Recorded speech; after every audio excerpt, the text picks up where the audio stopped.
Hello, hello, my fellow geeks. You are listening to the Indian AvGeek, and I am Vishal Mehra. Last week, we had the first part of our discussion with Vasuki Prasad, the APAC Marketing Director for Embraer Commercial Aviation. For those of you who missed it, scroll down on whichever app you are listening to this and listen to the earlier episode.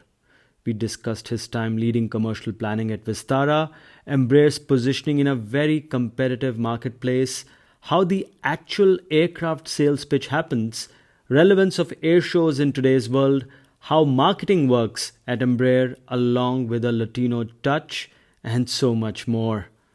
So without further ado, let's welcome back Vasuki to the Indian AvGeek. Thank you, Vishal. Vasuki, I want to start this week from where we left off last week. I know there are many Embraer fanboys in India, and India, of course, is a key market for you. We discussed positioning of your aircraft last week, but what is your approach for expansion in new markets? Well, just some very high level views on this is if you want to be in a market, you need to have some degree of local presence. And we have done that, for instance, even in India, where the successor to my role, I was heading sales for South Asia, which included India and Indonesia, and my successor is now based in Delhi. So we have a few colleagues right now who are based at Delhi, so they're closer to the customers.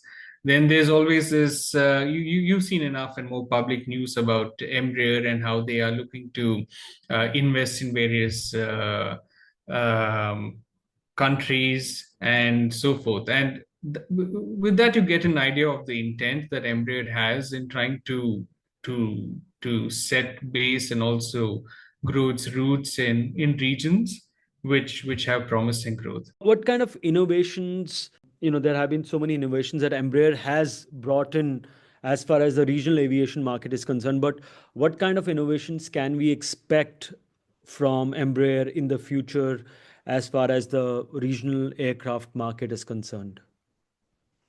Yeah, that's interesting. So when you say regional aircraft market, it means different things to different people, right?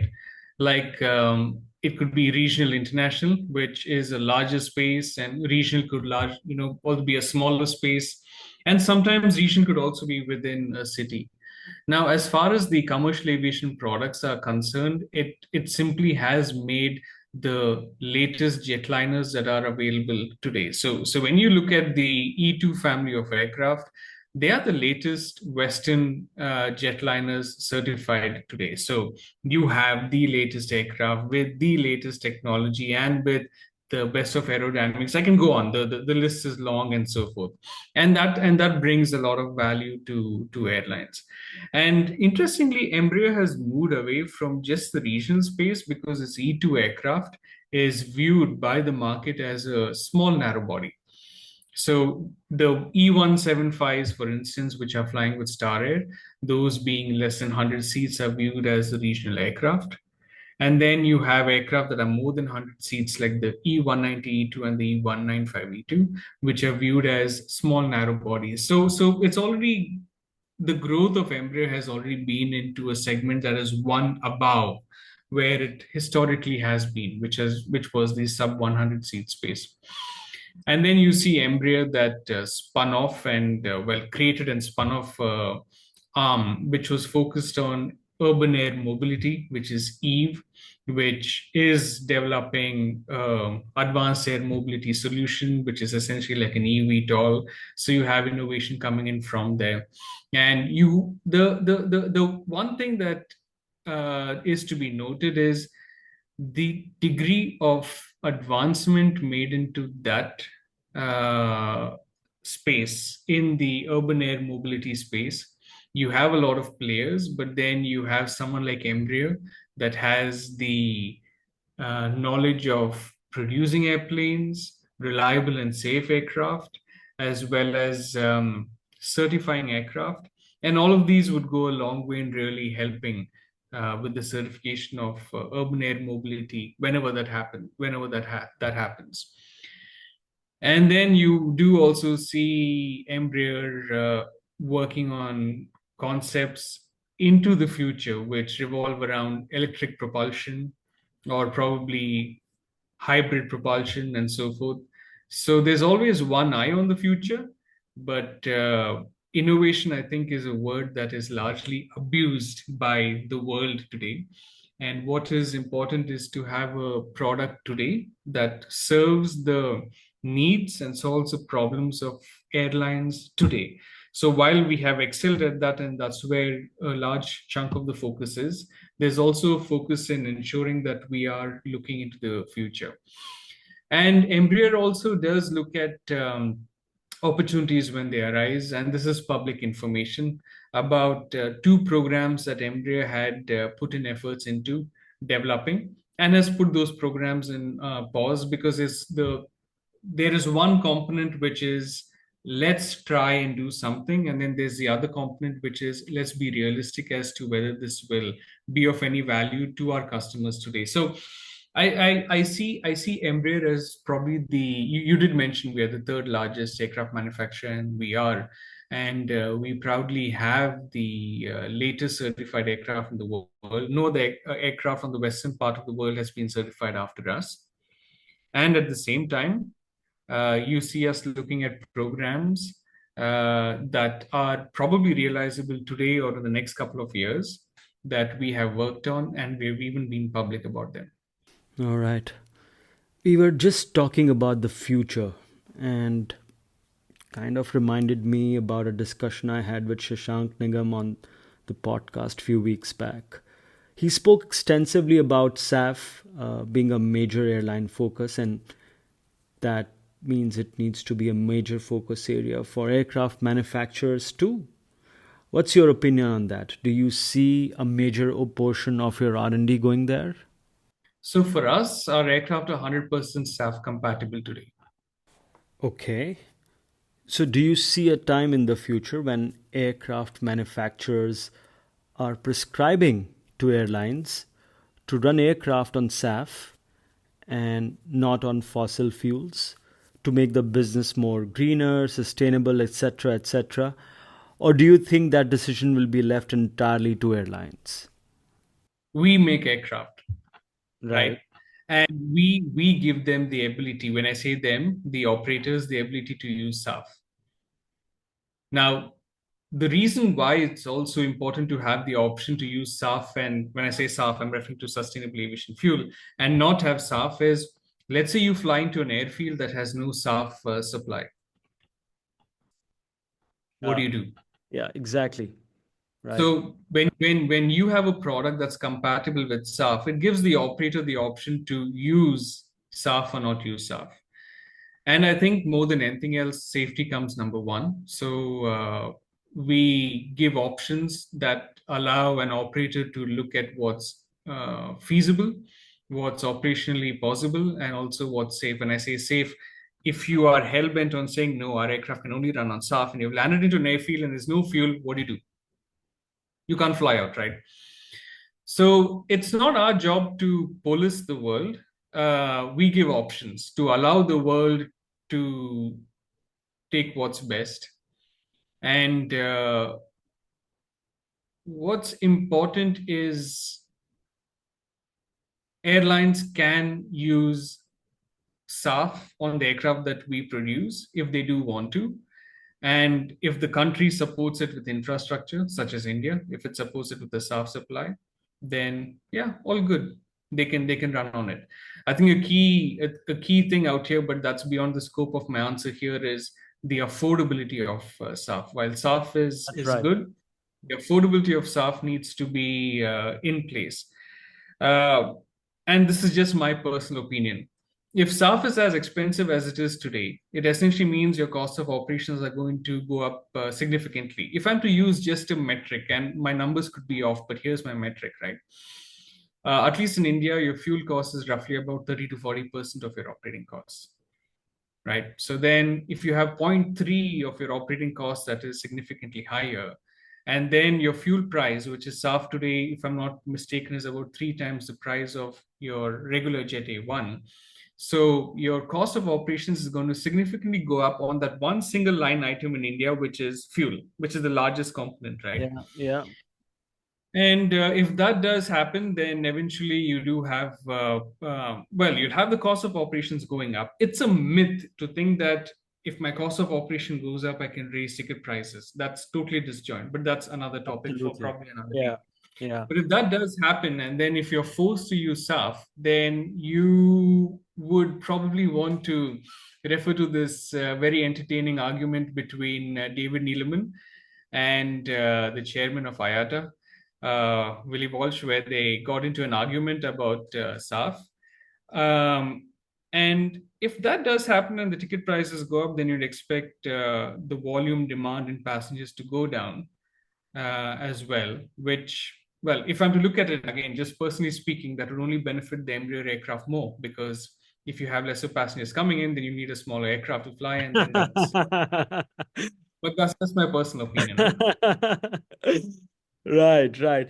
I can think of a analogy again in our from our daily lives, Vasuki. You think of electric vehicles, or in India's case, on CNG vehicles. When CNG was launched and pushed by the government on the basis of that it would make running your vehicle cheaper, right? It wasn't pushed as, it'll make for a cleaner air in Delhi. And the same is with electric vehicles right now. You see Right. all these fancy new vehicles, electric vehicles launched in the Indian market. And at the end of the day, the first point in their marketing material is range.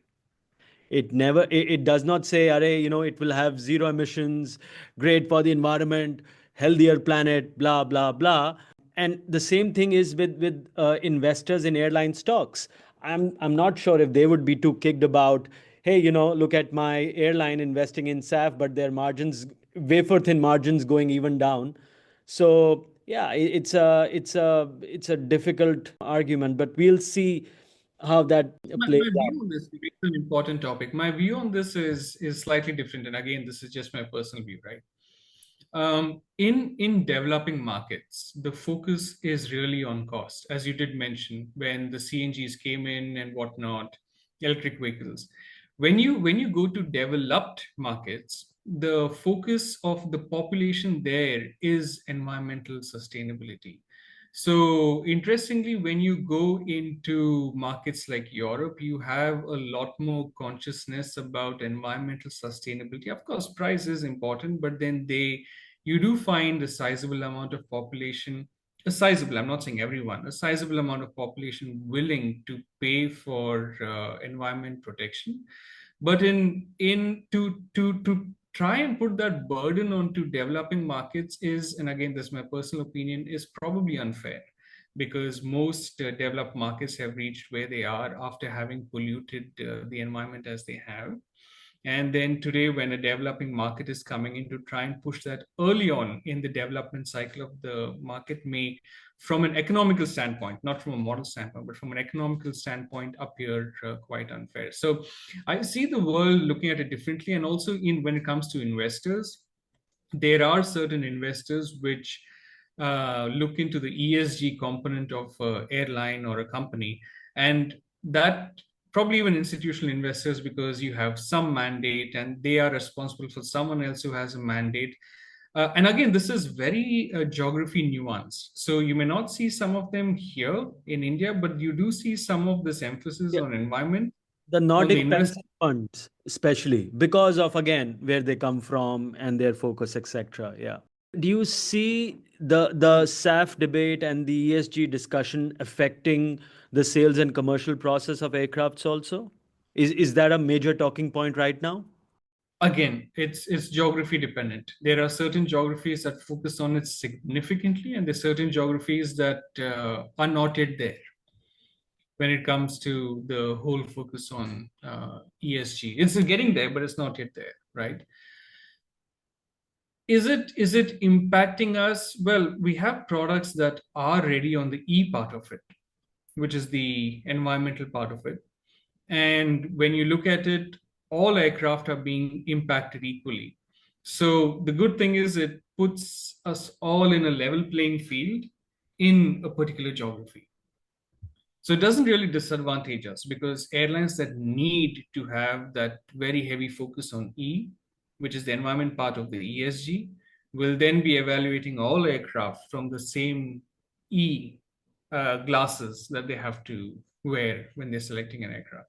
How does a major aircraft manufacturing company like yours, how do you involve yourself in marketing? What all ways and means do you involve in reaching out to your customers? And those can be B2B to C, right? Yeah, so marketing means different things to different people, and even within the same company, it has different understanding when you go from one department to another department, and probably one division to another division. And if I'm to see marketing today, I would see it largely as it having three meanings. One is the marketing that most of the world knows about, which is essentially broadcast. That is letting the market know that, hey, I exist and this is my product. That is probably the most popular form of marketing that we are aware of. But the marketing that my colleagues and I do, we come under technical marketing. So what we do is we then build studies, we build networks, we probably run economic analysis and whatnot. So it's very technical. We run aircraft performance to see, for example, if the aircraft is taking off from Delhi, then if it can carry, for example, 100 passengers at 45 degrees centigrade, then probably when the temperature hits 50 degrees centigrade, you may have to ask five passengers to not board just so that the aircraft can take off. So the kind of marketing we do is very technical, which is largely technically educative to the customer. So the typical marketing again is more of the broadcast, which is awareness. Then what we do technical marketing is to really allow the customer to understand the product completely in and out through and through. And then when he or she is interested, then they ask us for a proposal and then it goes into sales and whatnot. And the third kind of marketing is the marketing that it's a word used by aircraft leasing companies where anyone who's trying to place some of their aircraft with an airline, they have marketing titles. And so they have nothing to do with, for example, social media or strategies or outreach strategies or those kind. They also do not get involved in technical marketing, but they're in the business of marketing their portfolio of aircraft to an airline so that the airline can probably sign up leases and go in. So It's I like see this as business development in a way, right? For them, it's business development, but they call for it them. marketing. Yeah, that's interesting. I think what the leasing companies do is actually business closure. They close business. The kind of marketing that my colleagues and I do, or other OEMs do, we do business development because we develop the business case for it. And the other one is more of the outreach, which is, more of the B2C or more of the B2B2C. You know what I mean? The end customer, so that the awareness of the product goes up and Correct. so forth. Got it. And well, I hope I've answered your question there, where the kind of marketing that we do at an OEM is very technical, where we build the case for an aircraft from an economical standpoint, probably from a network standpoint, and so forth. My last couple of questions are regarding the analysis that you often write and publish on your LinkedIn page. I really enjoy them, especially during my lunch hours. I want to talk about a couple of those analyses. The first one revolves around global international passenger hubs by revenue and not by passenger numbers. Would you like to elaborate? Focus on international international hubs, not domestic but international, right? Yeah. And the whole reason is because today, for example, India also is with ambitions of becoming a global hub. Delhi, for instance, is already a hub as far as domestic transfers are concerned. So is Bombay, so is Bangalore, and a few other cities as well. But then from an international perspective, it's different. And what really irks me, Vishal, is the way the industry that we're in, as AvGeeks or professions or in whatever capacity, views the market or measures the market. So here's a question for you. Whenever you go to pitch something to, let's say, a client, right? And when you talk about the total addressable market, do you talk about the total addressable market in the number of people you can reach or the dollars or the rupees? It's typically the rupee, right? Our total addressable market is worth, let's say, 500 crores or Right. 5,000 million. Sure. So whenever you go to any company, they always have total addressable market in dollar terms. I can't seem to understand why in aviation we always put it as, oh, the market is 5 billion passengers big. No, it's not. The thing is, people don't fly, money flies. An example is if you look at China, which has a population that is as much as India. You see, China is the second largest aviation market, and then trailing way behind is India. India is going to get there eventually, but then India is still way behind where China is, Correct. right? And then you look at the US market, where the population is far lesser than that of China, India, But much and higher. yet you have this number of passengers flying out there, which is why they call it the largest market. So people don't fly, money flies, and that's because the GDP per capita in China also is higher than what is in India. And that is why when I look at measuring hubs or measuring anything in the aviation sphere, it always must be by revenue. Because you can fly probably all the passengers, sorry, all the whole population in the world today by giving away your seats for free. And as long as you're not capturing the revenue part of it, I think it's an unfair way of measuring a market, especially when you're looking at a total addressable market. Which is why when I do the hubs or did the hub study, it was all basis the revenue and not basis the number of passengers that they're transferring. That's a brilliant way of looking at it. And I'm going to attach a link to your LinkedIn post to this podcast so people can also refer to it while listening to our conversation. My last conversation is about your latest post 2 days back. And again, you spoke on revenue. You spoke on how revenue diversity can combat volatility. You spoke about how passenger revenue, especially on the lower end, fluctuates really up and down, simply because of the audience that it caters to, which can be seasonal and price sensitive travelers. Is there something again you can add from your perspective? Well, if you look at Spirit, right, it was essentially the It poster boy for ULCC. still is. Let's hopefully it'll stay Well, it around. is, you're right. You're right. And that's a good thing about the US Chapter 11, where you could Absolutely. be Yeah. going through bankruptcy, but then an airline continues operations. Yeah. Why I said it used to be the poster boy for ULCC is because it was back then and again, all of this is just my opinion, right? It was back then the one that showed that you can really unbundle, and then people will buy fares that are extremely Competitive, low. high. Yeah. And then later you slap on the ancillaries, and some have even said it's democratization of air travel, because why should you pay for a feature that you don't want? Right? Like you're flying on you're on a flight, you already had a brilliant meal at probably one of the best restaurants in Delhi, and then you're flying Delhi to Bombay. Why would you want to have an airline meal after that brilliant meal? So there was sense in the ULCC argument, but the way I see it is the ULCC model is not what it used to be probably decades ago, where it was stronger. And again, the ULCC is the ultra low cost carriers. For example, an example of another ULCC is IndiGo. IndiGo is not an LCC, IndiGo is a ULCC. And all of these airlines focus on very heavy bundling. I mean, okay, so this is another interesting, right? People mistakenly label Indigo as an LCC, but there are very few LCCs in the world. One example would be Southwest, and I'll tell you why that's an LCC, right? Southwest is an LCC because, for example, they allow you to check in 2 bags for free. Your bags fly free. Until recently, they would not charge for seat assignments. You just board the flight and then you sit. Based on the duration of the flight, they would give you complimentary snacks and non-alcoholic beverages, and beyond a certain flying time, they would give you. Now, that's an LCC. A ULCC doesn't give you any of this. And that would be the likes of the erstwhile Gophers, SpiceJet, IndiGo, and so forth.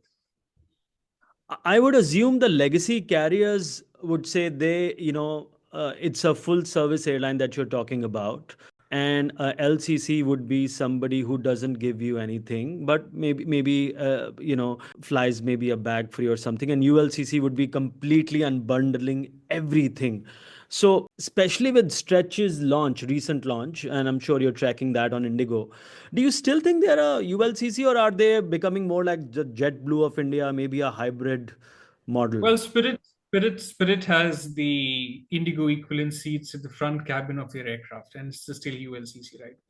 See, the thing is, everything is quite unbundled. If you look at the experience, I believe Indigo will provide on their stretch, right?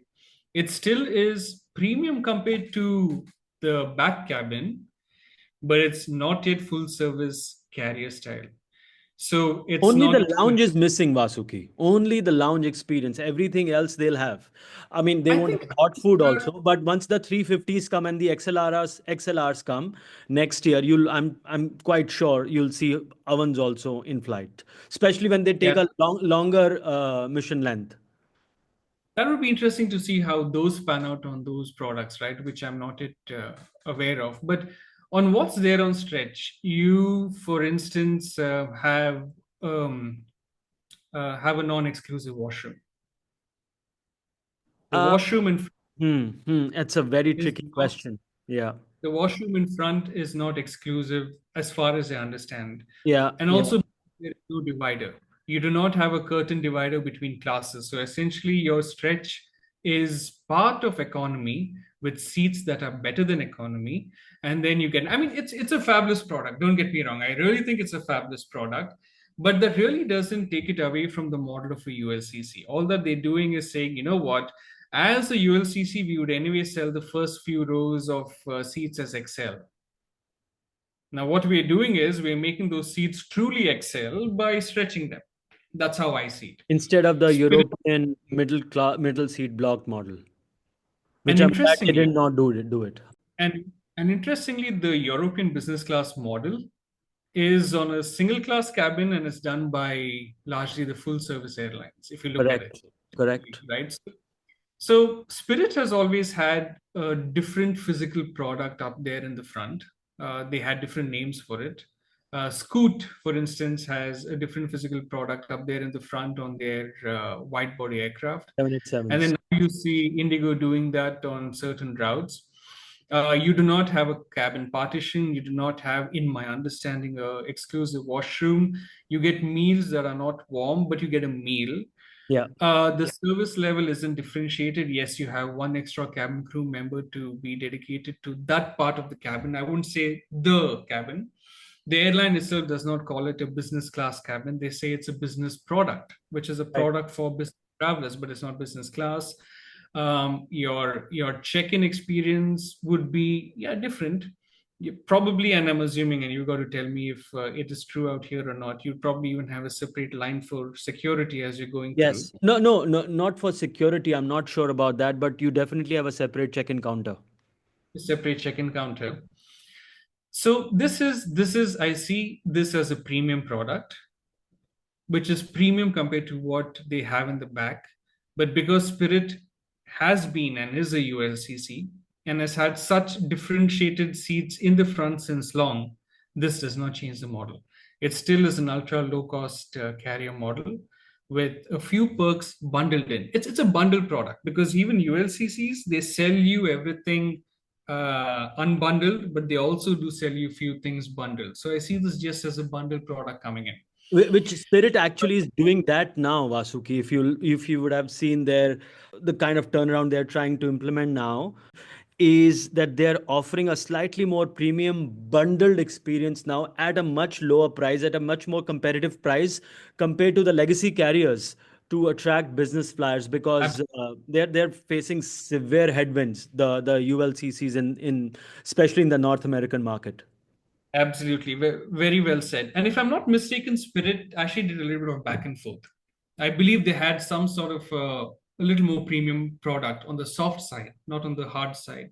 And then they kind of unbundled it all, and now they're going back to it. So they've been doing a lot of back and forthing on that front as well. But how did we get here? We were talking about something, right?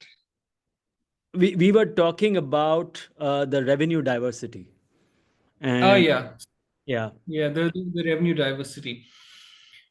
I think that's really important. And typically, if you are not flying the business routes, and if you're flying largely to most of the country as an airline like IndiGo does, you will see wild fluctuations in revenue.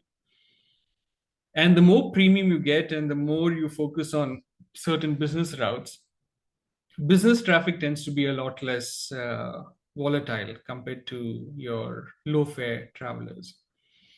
And then even if you take humans out of the picture and you then start selling the entire aircraft as charters on a long-term basis. For example, you have IndiGo that has charters with the Indian Armed Forces to fly them to places like Leh, Srinagar, or others. I don't know the exact routes, but they do. Now those are long-term charters, and that's fixed revenue, whether it is probably a few soldiers or an airplane packed with army men, you still are getting that revenue, right?